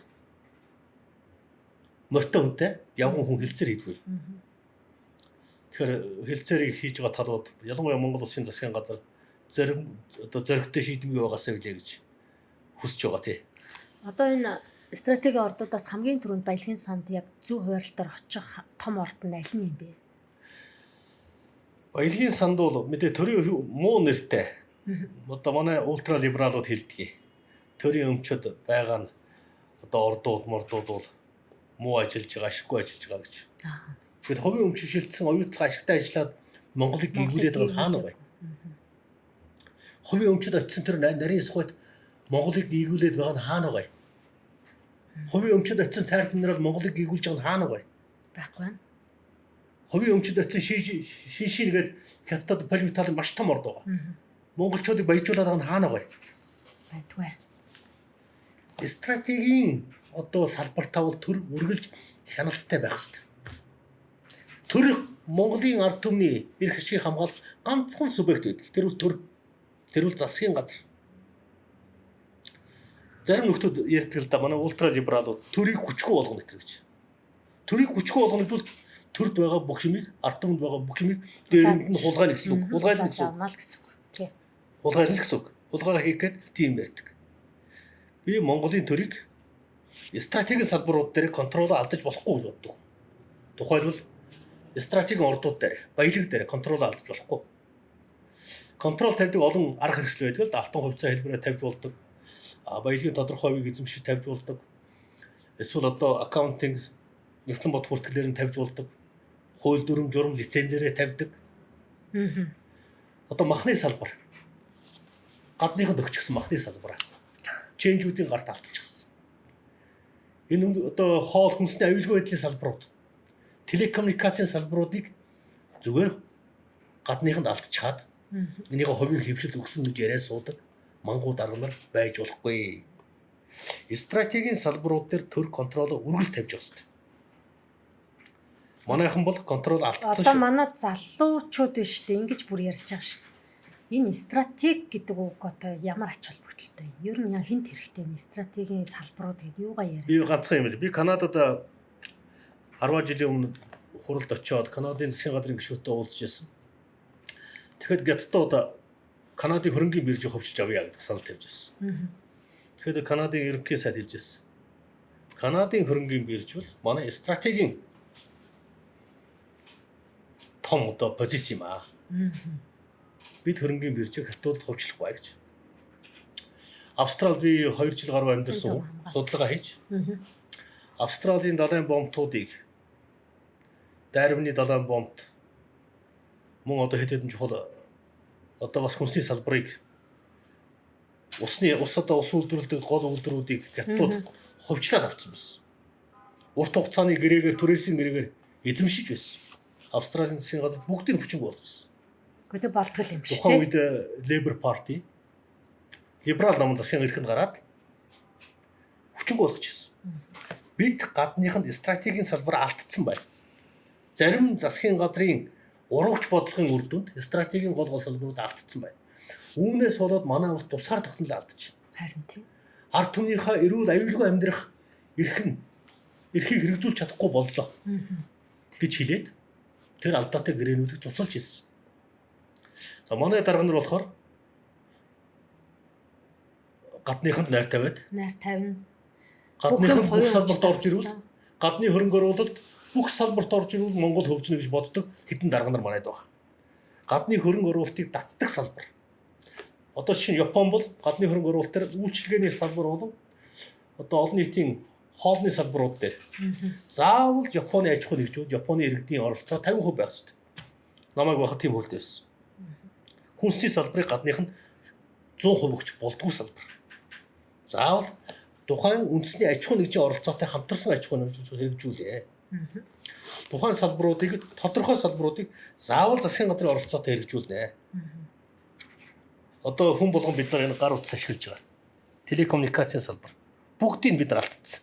Байхгүй болчихсон. Бидний мэдээлэл бол Тэгэхээр мэдээллийн аюулгүй байдал, хүнсний аюулгүй байдал, энэ баялагын одоо тусгаар тогтнол энэ болгон дээр Монгол улс бодлоготой байх хэрэгтэй, стратегтэй байх хэрэгтэй гэдгийг хэлээд байгаа. Стратеги байхгүй бол тактик байхгүй. Сайн стратегтэй байж сайн тактик хэрэгждэг. Тэгэхээр мэдээж залуучууд янз бүрээр ярьж болно. Амьдралын туршлахгүй учраас тэдэнд алдах хэрэг байгаа. Бидний насных бол алдчихсан хүмүүс. Унж босоод үзчихсэн хүмүүс байхгүй юу? Үгээ хэлж явах хэрэгтэй. Тийм учраас хэлж сургаж явах хэрэгтэй, мэдээллийг өгч явах хэрэгтэй, тий. Бид ч бас залуу байсан. 20 хэдтэй байхдаа санаанд орсон болгоно ярьдаг байлаа. Одоо 50 төгсөн бидний үеийнхэн бас үгээ хэлж явах хэрэгтэй. Амьдралынхаа туршлагыг ярьж явах хэрэгтэй. Тийм ээ. За тэгэл маш өргөн үрээний л мэдээлэл мэдлэгийг л биднэрт өглөөдөө тэгээд одоо асуултууд уг нь маш олон байсан боловч яалт ахгүй энэ баялагын сан одоо энэ корпорац баячуудын улс орон болцсон тухай энэ өнцөг рүү орохоор зэрэг маш том юм л явж орчоод байна л да. Одоо дэлгэрүүлээд яриад байвал хамгийн нөлөө бүхий энэ өөрчлөлтийг хийж болох үс субъект нь одоо манай ерөнхийлөгч гэж нэг том засаглалаа одоо шүү дээ. Тэг яг ингээд яг төрд олон жил болсон хүний хувьд ерөнхийлөгч гэдэг хүн ер нь ямар хүн байж иж бас энэ улсын их орныхоо аюулгүй байдлыг хамгаалах гэдэг байна. Одоогийн ерөнхийлөгч болоод одоо өнгөрсөн 5 6 дахь ерөнхийлөгч ингээд шүүгээл үцгээд одоо алигта бас улс орондоо нэмэлт тос олсон хүн байна уу? Энэ талаар ер нь хүн лөө хандаж ярмаар санагдаад тийм а би. Яг л энэ болгоны чинь төрийн ажлыг хүмүүс л хийсэн байхгүй юу? Улс орноо ерөөсө бодохгүй байна. 6 жил засаглахдаа хөрсөх ерөнхийлөгчийн хувьд одоо ингээл тэр бом мод гэдэг л нэг юм концепцлээ явуулаа шүү дээ. Өөр арт түмэндээ наалтахаар хүмүүсийг ингээд нэг хөрөнгөтэй болгочоор арт түмнээ өөдөнд татчихаар ямар ч бодлого явсангүй. Юу л гэж хараад байгаа. За яг хөрсөх ерөнхийлөгчийн тухайд анхны 6 жилээр сонгогдсон бүрэн эрхийн хугацаатай ерөнхийлөгч байгаа. Одоо бүрэн эрхийн хугацаанд дуусахад хэдхэн сар үлдлээ. Миний би хэдэн жилийн өмнө бас хатуухан шүүмжилж байсан. Одоо тэгээд олон удаа хэлж байсан үгүй. Одоо тэгээд буух гэж байгаа ерөнхийлөгчд янз бүрийн юм яриад яах вэ? Дээл гэж одоо бодох юм байна. 6 сарын дараа буух гэж байгаа ерөнхийлөгчд юугаа хэлэх вэ? Ер нь бол арт түмэн бол дүгнэлтээ хийчихсэн байна. Өмнөх ерөнхийлөгчийн тухай одоо Багвын тухай, Очирбат тухай, Элбэг тухай, Баттулга гэж ерөнхийлөгч нарын юу хийснийг, юу хийгээгүй, юу буруу хийснийг, зөв хийснийг монголчууд бүгдээрээ харж байгаа. Ер нь зөвхөн нэг л юм байгаа. Энэ улсын улс төрийн докторгүй байдлыг үеийн ерөнхийлөгч нар бий болгодог. 36 жилийн хугацаанд 10 гаруй 14 5 за 16 гэж ярьж болно. Одоо 2 жил тутам засаг огцруулах ажлыг манай үеийн ерөнхийлөгч нар зохион байгуулж хийж байсан. Дотоодын улс төрийн докторгүй байдал бол хамгийн том хөгжлийн садаа байдаг. Улс төр доктортой байж иж улсаар хөгждөг. Тэгин тэр бодлого чинь ирж штэ. Ерөнхийлөгч нар Монголын улс төрийг 36 жил бүжигнүүлсэн. 36 жил бүжигнүүлсэн шүү дээ. Харамсалтай. 15 6 7 засгийн газрыг өөрчиллөө. Урт хугацааны бодлого том дөсөл хөтөлбөр гэдэг чинь 5-аас 10 жилийн хугацаанд хэрэгждэг дөсөл хөтөлбөрийг хэлдэг. Тэгнь. Бүрэн эрхийнхээ хугацаанд том дөсөл хөтөлбөр хэрэгжүүлсэн нэг ч одоо засгийн газар байхгүй. Тэг богино хугацааны нэг 6 сарын хугацаатай, нэг жилийн хугацаатай дөсөл хөтөлбөрүүд явж байгаа тийм үү? Урт хугацааны үндэсний хэмжээний том дөсөл хөтөлбөрүүдийг хэрэгжүүлсэн засгийн газар нэг ч байхгүй. Өөрөөр хэлбэл тийм боломж байгаагүй. Тэгж унгаадаг. Гангийн үйлдвэр гэж олон жил ярьлаа. Байхгүй. Арь ширний үйлдвэр гэж ярьлаа. Арь ширний үйлдвэр гэж олон жил ярьлаа. Байхгүй. Зис боловсруулах үйлдвэр гэж олон жил ярьлаа. Байхгүй. Баялагын сангийн хуулийг гаргачихъя гэдээ олон жил ярьлаа. Гаргасан боловч хэрэгжүүлж чадна гэж. Чи урт хугацааны далайцтай том бодлогыг хэрэгжүүлэхэд тулд улс төр доктортой байх хэрэгтэй. Уг нь ерөнхийлөгчийн институтс нь үндэсний эвнийдлийг хангах үүрэгтэй институт байхгүй юу? Тийм. Одоо бид очир утгаагаас эхлээд хөрс ерөнхийлөгчийн хүртэл бид олон ерөнхийлөгчийг харж байна. Энэ институт бол үндэсний эвнийдлийн төлөө байсангүй. Энэ институт бол улс төрийн докторгүй байдлын үндсэн шалтгаан болж олон жил явлаа. Тийм учраас засаглалын системд том өөрчлөлт хийх ёстой гэж бид олон удаа ярьж байгаа. Мөн нэг тахимтай парламентын систем Монголд тохирохгүй байна. Зохицохгүй байна гэдгийг бид олон жил харлаа. 76 тайж парламентыг харлаа. 126 тай болгож үзлээ. Мажоритараар сонгож үзлээ. Пропорционалаар сонгож үзлээ. Болохгүй байна. Асуудал тоондоо биш байна. Чанарын хувьсгал энэ улсад хэрэгтэй байна. Өөрөөр хэлбэл уламжлалт 2 тахимтай ардын их хурлаа. Уламжлалт 2 тахимтай одоо манай их хаадын үед байсан их хуралтай бага хуралтайгаа сэргээх цаг болсон байна. Check and balance-ийн зарчим гэж байдаг. Одоо улс төрийн сонгодог онолд. Хяналт ба тэнцвэрийн зарчим. Одоо сүүлд бол 17 18 дугаар зуунд Монтеско Руссо нарын боловсруулсан зарчим л да. Энэ зарчим чинь 2 тахимтай парламент дээр манай уламжлал дээр ирж илүү сайн хэрэгжиж байсан байна. Нэг танхимтай парламент бол одоо яг баячуудын парламент болсон байна. Харин тийм. Корпорацуудын төлөөлөл суудаг парламент болсон байна. Ийм тохиолдож яадаг вэ гэхээр ард түмний төлөөллийн танхимыг хийж өгдөг. Дээд танхим язгууртууд баячууд нь байж ирвэг. Ард түмний төлөөллийн танхимыг хийж хоёр танхимаар хууль баталж ээж энэ их хулгайг, энэ их лөөврийг, энэ төрлийн докторгүй байдлыг засдаг юм аа. Би одоо эргээд харж байгаа. Гэхдээ хоёр танхимтай парламенттай байсан бол ятгахта 36 жилийн хугацаанд 16-7 засгийн газар огцрох биш. Нэг 7-8 засгийн газар огцрох байсан юм болоо да гэж. Хоёр танхимтай парламенттай байсан бол олон хуулиудыг хоёр танхимаар шүүж оруулдаг шүү дээ. Хоёр танхимаар хууль батлах гэсэн. Эхлээд дээд танхим, дараад нь доод танхим. Зарим хуулиуд доод танхим дээд танхимаараа. Эсвэл хамтарсан хуралдаанаар батлагддаг байхгүй юу? Уламжлалт систем дээрээ суурилсан орчин үеийн парламентын системийг хийх байж дээ. Манай 92 оны хууль тогтоогчид. Одоо тэгээд одоо өөрчлөнөхээр асар хэцүү юм шиг байна тийм үү? Яг энэ үзэл санааг бид ярих л ёстой. Баялагын сангийн тухай 2004 онд ярьж ирсэн. 22 жилийн өмнө. Одоо хууль батлагдсан байна. Хоёр танхимтай парламентын тухай миний би олон жил ярьж байгаа. Хүмүүс ойлгох хэрэгтэй. Ойлгоно. Магадгүй 20 жилийн дараа ойлгох. Энэ улс төр судлаач нарийн юм ярьж байгаа хүнээс асууна. Магадгүй 10 жилийн дараа ойлгож магадгүй. Магадгүй 5 жилийн дараа ойлгож магадгүй. Магадгүй маргааш ойлгож магадгүй. Бид шинэ үзэл санааг олон жил ярьж ээж, олон жил түүнийхээ хойноос явж ээж хэрэгждэг байх. Нийгмийн өөрчлөлт бол нэг одоо далах авч байгаа юм шиг, чихэр авч байгаа юм шиг, альс хоол хийж байгаа юм шиг хурдан өөрчлөгдөхгүй л тууштай явчих. Гэхдээ энэ хооронд бол үсээ буурал болтол энэ хооронд бол зөв сэтэл санаа гаргаад ингээд зоригтой явсараад хэрэгжүүлээд нэг 20 хэдэн жилийн дараа ч гэсэн үр дүнг үзэж шít. Гэхдээ энэ хооронд бол мөн ч их бас хилмигдэж үдсэндээ тий. Тэгээд одоо бид чинь тавьж буурал үстэй боллоо. Мэдээж 30 эдтэй байх сайхан нэг ч үрчлээгөө сайхан залуучууд байдаг шít. Одоо залуу байна. Одоо ч залуу нас гэдэг байгаа шүү дээ бидрэг тий. Би нэг юм сонирх яа. Энэ нэг оюутны засгийн газрыг огцруулсан процессоос ардын намын нэг баг хурлчлал их хурлын чөлөө хуралдаж хагаад ерөнхийсэд оюутныгээ баг тулгаад байсан. Энэ одоо улс төрийн хувьд бол яг зөв процесс муу юм уу? Тэр хуралд юу энэ ерөнхий сайд засгийн газар хамаатай юм уу тэр намын? Оюутны засгийн газар бол Баялагын сангийн хуулийг хэрэгжүүлэх гэж огцорсон засгийн газар гэж би хардаг. Үндсэн хуульд 19 онд орсон 3 том өөрчлөлтийг хэрэгжүүлэх гэж байгаад хэрэгжүүлж чадалгүй огцорсон засгийн газар гэж хардаг. Нөгөө тал нь дэндүү хүчтэй болчихсон. Нөгөө Баялагын сангийн хуулийг хэрэгжүүлэхгүй гэдэг тал нь маш хүчтэй болчихсон. Олон болчихсон. Тэгээд одоо хүчинд автаж огцорсон засгийн газар том төслийн хөтөлбөрүүдийг эвслийн засгийн газар шүү дээ арчилсан нам хүн наморсон эвслийн засгийн газар. Уг нь бол том бодлого гаргаж томоохон зорилт тавьж ажиллах гэж оролдсон боловч тэр засгийн газар огцорсон. Энэ мэдээж ардын намтай холбоотой.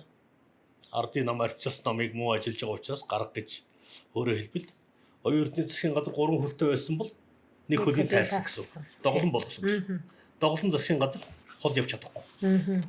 Тэгээд оюутны засгийн газрыг доголон болгож жагаад ардын нам огцруулсан. Одоо өөрөөсөө тэрнээс хойш 2 дахь засгийн газар огцруулах гэж байна. 3 дахь засгийн газар огцруулах гэж байна. Өөрөөсөө ардын нам өөрөө доголон болчихлоо. Ардын нам өөрөө хацгар болчихлоо. Дотроо өөрөөсөө сөрөгтэй болчихлоо тий. Одоо ард түмэнч ардын намын эсрэг сөрөг хүч болчихлоо.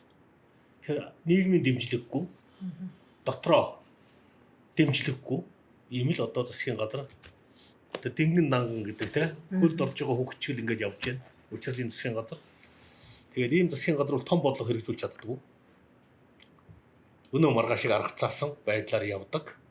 Тэгээ ийм байгаа. Тэгэхээр ордонд сууж байгаа хүмүүс шийдэмгий арга хэмжээ авах хэрэгтэй. Улс орноо аврах хэрэгтэй. Ардын намд итгэж болохгүй гэдэг хүн болгон мэдчихлээ. Ардын нам доктортой засаглалыг Монгол улсад өгч чадахгүй гэдэг хүн болгон харчихлаа. Харсан. Тэгэхээр ардын намыг аль болох хурдан амралтанд нь явуулах хэрэгтэй. Аль болох хурдан. Тэгвэл дараа засаглах улс төрийн хүчин хэм бэ гэдэг асуулт гарч ирсэн. Тэгнь. Арчилсан нам. Одоо манай баяр зөгттэй арчилсан нам бол барахгүй. Барахгүй болчих. Барахгүй. Дотроо учраа олохгүй шүү дээ. Ялагдлын шалтгаан. Бүлгэн дотроо 3 факт чад явж шүү дээ. Тухайн үед Монгол улсын ерөнхийлөгч Батулга байсан. Тухайн үед ч гэсэн бүлэг 2 хуваагдаж ясал л да. Би бүлэг гишүүний хувьд намаасаа сонгогдсон ерөнхийлөгч Батулгын бодлогыг дэмжинэ гэж би хэлээд одоо тухайн үед 9 гишүүн байсан л да. Намын дарга Эрдэнэ гэж хүн байсан. Эрдэнэ даргатаа хөгдөж ирсэн. Одоо арчилс намын бүлгийн тал нь өөр намын ерөнхийлөгчийг дагаад гүйж байгаа. Харин тийм. Би одоо тэд нар одоо тэд нар хүмүүс мэдгүй хаал гэж бодоод өөрийнхөө намын ерөнхийлөгчийг дэмжиж явсан юм шүү. Одоо л та нар өөр намын ерөнхийлөгчөө өөрт орцсон байх шүү. Яг нь Монгол улсын ерөнхийлөгч л дөө. Монголын төлөө бол болно. Намынхаа эсрэг өөр намын ерөнхийлөгчийн өөрт очиад орчихлоо шүү гэж би хэлж байгаа. Энэ ариун явдлаа. Намайг бол тухайд хөөж ирсэн. Өөрийнхөө намын ерөнхийлөгчийг дэмжлээ гэж намаас хөөж ирсэн. Одоо намын чинь тал нь өөр намын ерөнхийлөгчийн өөрт ороод хүүхэд нь болчихлоо. Тэр зарчмаар бол одоо тэднийг хөөх ёстой юм шүү дээ. Яг нь би хин нэг намаас өгөөсэй гэж хүсэхгүй байна. Хүсээгүй гэхдээ одоо улс төрийн нөхцөл байдал яг ингэж л хэлмэгдсэн байхгүй юу? Одоо тэр нөхдүүд улс төрийн дүгнэлт хийх хэрэгтэй. Арчилсан нам аврахын төлөө зөв хөдлөх хэрэгтэй. Зовлон үтсэн дуршлагтай хүмүүсээ сонсох хэрэгтэй. Дуршлаггүй нөхдүүд байна. Одоо шинэ нам арчилсан нам хоёрыг нэгтгэх нийлүүлнэ ганц төмөр дарга бид нар санаачлаг гаргаад ардын намын арчилсан намын үндэсний бодлогын хороо шинэ намын үндэсний бодлогын хороо баг хурал шийдвэрүүдийг гаргасан. 3 гэрээ байгуулсан. Баталсан шүү дээ бүр. Их хурал нь арчилсан намын их хурлын дэмжин шийдвэр гаргацсан. Шийдвэр хэрэгжүүлэхгүй өнөөдрийн хүртэл манай зарим одоо намын дарга нар гацааж байгаа. Гэхдээ би нэг л билж байгаа. Энэ хувь хүний асуудал биш. Монгол ардын хувьсгалтаа мань хоёр нэгдээд өнөөдөр явж байна. Шинэ нам ан хоёр нэгдэхээр нийлүүлэхгүй гэдээ гацаадаг дарга нар олон болсон. Гэхдээ хэрэгжүүлэхгүй гэдээ хэлж байгаа. Тийм шүү дээ. Тустай явъя гэж явъя. Улс төрийн хүчнийг ямар хоёр иргэн одоо хоорондоо ахуй юм ярьж байгаа шүү дээ. Баяр зохицын асуудал биш байхгүй энэ асуудал. Зохицлын асуудал биш. Институт хоорондын асуудал. Тэгэхээр манай арчилсан нам маань институт бол чадаагүй гэж би хараад байгаа. Институт бол чадаагүй. Фракцийн зодооноос дээшээ гарч харж чадахгүй байна. Улс төрийг томоор хардаг улс төрч манай арчилсан нам үнэхээр цөөхөн болчихж. Одоо Элбэг Дөржиггүй Алтан хуй гэдэр чинь бол Батулга гэдэр бол хоорондоо муудалцдаг байсан. Хэрэлддэг зодолдог байсан. Гэхдээ том бодлого дээр үл нэгддэг байсан. Тэр хүмүүс том улс төрчд байж. Би тэр хүмүүсийг төрд байхад бид хажууд нь байсан. Өнөөдөр нэг сэдвээр бид хоорондоо муудалцсан. Муудалцаж маргалж байгаа сэдвээ хоошин тавиад дараагийн сэдвүүдээр бид нар яриад урагшилдаг байсан. Одоо бол нэг жижиг асуудал дээр муудсан бол яг айлын ааштай авгаа шиг хэдэн жил бие биенээ муухай нүдээр хараад явдаг болсон. Энэ л одоо нэг жижигхэн бодлоготой алсын хараагүй бол одоо улс төрчдийн шинжилтэй. Тий. Шинэ нам арчсан нам хоёрын нэгдэл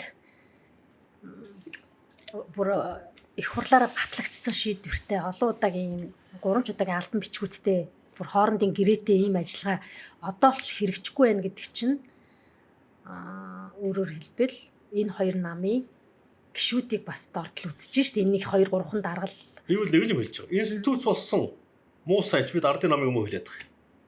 Махан маны нэгдэл яаж хийгдэж байна? Гэрээгээ байгууллаа. Гэрээнийхаа дагуу яг ярьсан хэлснийхаа дагуу намуудаа нэгтгэж явж байна. Манай арчилсан нам нэг 20 гаруй жилийн настай нам шүү дээ. 2000 он 5 нам нэгдэж байгуулагдсан. Тэрнээс хойш 5 нам гарсан. Тиймээс 5 нам гарсан. Наран застралтгүй, инх сайхангүй, гүн далайгүй, оюун гэрэлгүй, бацандан болд. Амар жаргал, алтан хуй бүгд хөөгцсөн. Улс төр биенээ хөөж болно, тууж болно, муудалцаж болно. Боломж гарвал том бодлого стратегийн төлөө боломж орвол нэгдэж нийлэх хэрэгтэй. Нийлж чадахгүй бол үргэлж ялгадна. Арчилын түгч энэ нийлсэн үедээ ялдаг, салсан үедээ ялагддаг. Тухайн үед одоо юу гэдгийг одоо алтан хуйгийг хөөсөн. Одоо муу амар жаргалыг хөөж байсан. одоо биднийг бас хөөж байсан тийм үү? Тэр дарга нарыг би бол өнгөрсөн түүхтэр тэднийг буруу зураг хэлэхгүй байна. Одоо л одоо самбөх хөнө гэж явж байна. Буруу зураг хэлэхгүй байна. Бүлэг хуваагдахыг улс төр шүү дээ. Алиг тэрх үү? Нам дотроо зодтолтыг алиг тэрх үү? Сэдвүүдэрээ бай. Хагарсан сэдвээ хоош нь тавиад нийлүүлдэг сэдвээ нэгтгээд бариад урагшилдаг юм аа. Улс төр. Тэгэхээр энийг манай намын удирдлагууд ойлгосоо үлээ. Уг нь бол хангалттай зовлон үзлээ шүү дээ. Бид бол дэвчээртэй хүлээж байгаа. Хоёр намын хооронд байгуулсан гэрээг харин тийм биш. хэрэгжүүлэлт дэвчээртэй хүлээж байгаа, харж байгаа. Зогтөрөл даргатай удаадараа уулзсан байгаа. За баяр зогтын одоо нөхдүүд бол зүгтэж байгаа. Мэдээж баяр зогт намайг хувь хүн талаас нь хараад байгаа шүү. Бацамдан ирүүл аюултайг шаардж байгаа шүү тэр үү. Тэгж जैन тий. Асуудал баяр зогт бит хоёрын асуудал биш байхгүй юу? Асуудал нам хоорондын асуудал. Улс орны хувь заяаны асуудал. Ардчлалын асуудал. Яг үнэ. Гэхдээ өнөөдөр одоо ардчлалыг сулруулах бодлогыг зарим дарга нар хийж байсан шиг одоогийн дарга нар хийвэл улс оронд л хорт. Улс оронд л хорт. Тэгээ энийг одоо тэд манаас амьдралын дуршлаг ухаанаар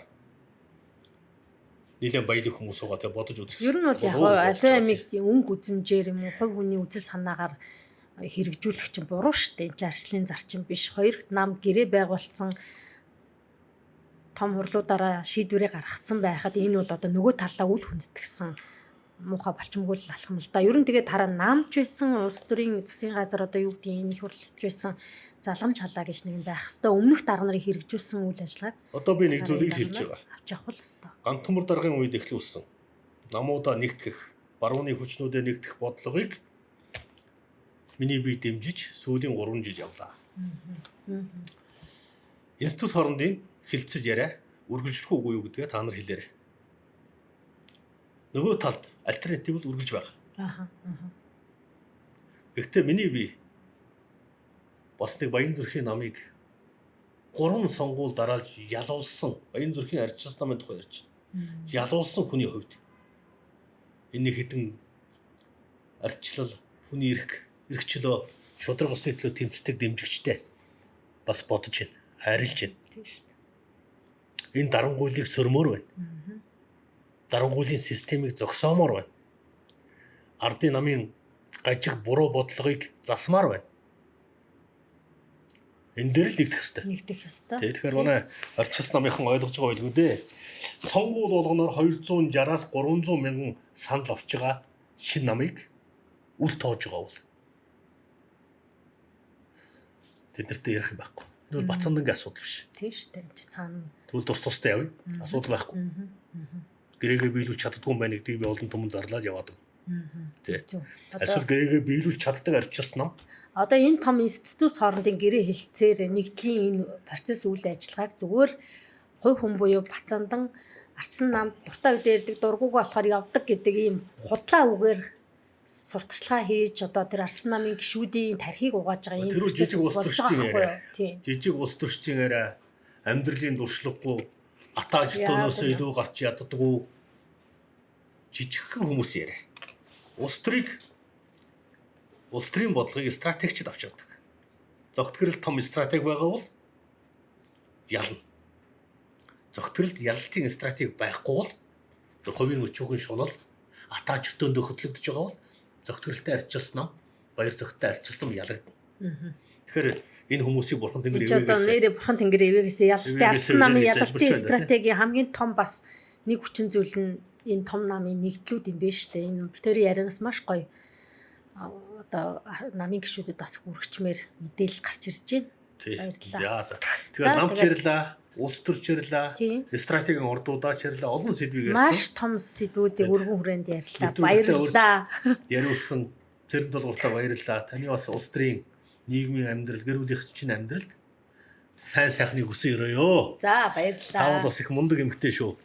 За баярлалаа. Бид тээр бас мөр зэрэгцээд 24 онд нэр дэвшижсэн манай Бацанданг одоо тайзан дээр гарч ирэхэд ард түмэн яаж одоо алга тарч хүлээж авч хайрладаг гэж бодно. Нэгэнт одоо арт өмнөхөө хайр хүндэтгэлийг хүлээсэн хүний ирээдинг тэр үзэл санааны тэмцэл бол хизээч одоо хуучирдгүй юм байлээ гэдгийг манай Бацаандан бас харуулсан. Бид нар бүр одоо 5 дахь ерөнхийлөгч Баттулга ерөнхийлөгчийнхөө лидерийнхээ дараа одоо Бацаандан лидерийнхээ нөлөөнд маш хүчтэй баг явсан. Гэхдээ үнэхээр бид нар мөнгийг дийлж чадаагүй. Энэ бол одоо хүмүүс ялгцсан хүмүүсийн шалтгаан гэж бити бодоор би энийг жижигхэн ямаар зүүрлэж өчигдөрхөн одоо үндэсний бодлогын орооны хурал дээрээ бас тайлбарлаж илаа. Асуудал цэрэн толгороо Бацаандандаа биш.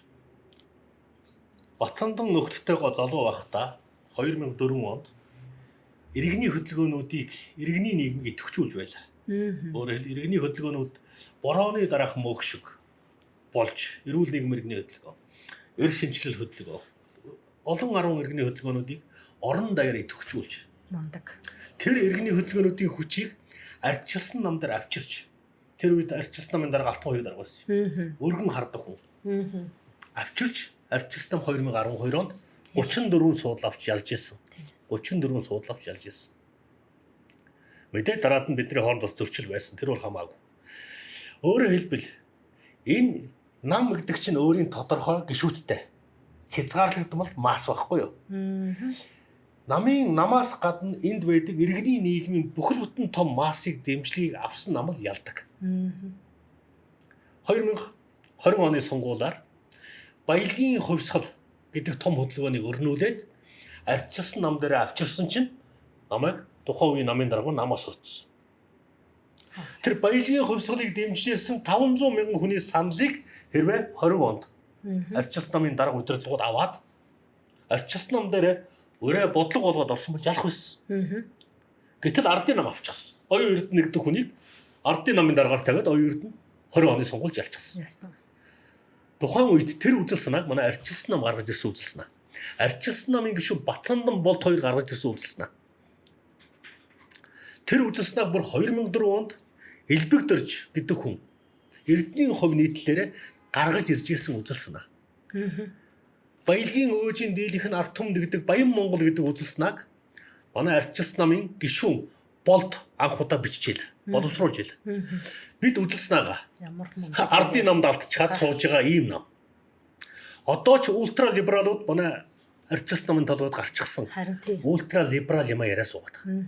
Ультра либерал үзэл санаа бол нийгмийн ямар ч нэгэн 20% дэмжлэгтэй л байдаг. Ультра либерал үзэл санаагаар ялахгүй. Энэ арт түмнийг хөрөнгөжүүлэх. Монголын аж ахуй нэгж бизнесмэнүүдийг дахин хөрөнгөжүүлэх. Арт түмнийгт баялагт нь эзэн болгох. Баялагын шудраг хуваарлтын үзэл санаа л Монголыг аварнаа. Шудрагаас Монголыг аварна. Тэр шудрагаас баялагын шудрагаас байж ич Монголыг аварна. Энэний төлөө бид явж байгаа. Тэгэхээр ардчилсан нам маань илүү өргөн том байгаасай. Олон солонгийн 7 өнгө шиг намдаа байгаа үзэл санааг нэгтгэж удирдаасай гэж би хүсэж байгаа. Зүтгэхэд бэлэн байна. За, өстө зүтгэхэд бэлэн байна. Баярлалаа.